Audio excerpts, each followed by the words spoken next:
আমরা অনেক সময় অবসাদ বা ফ্রাস্ট্রেশন এর মধ্যে চলে যাই কেন বলুন তো? বা কোনো কিছু হলো না, নিশ্চুপ হয়ে বসে থাকি।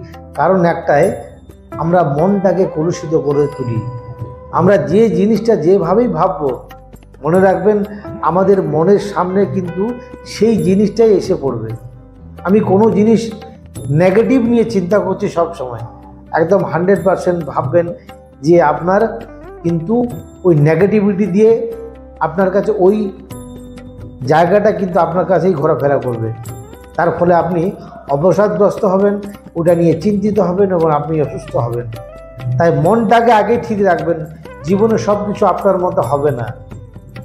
আছে সব, যেখানে জিত আছে সেখানে হারও আছে, যেখানে হার আছে সেখানে আবার জিত আছে।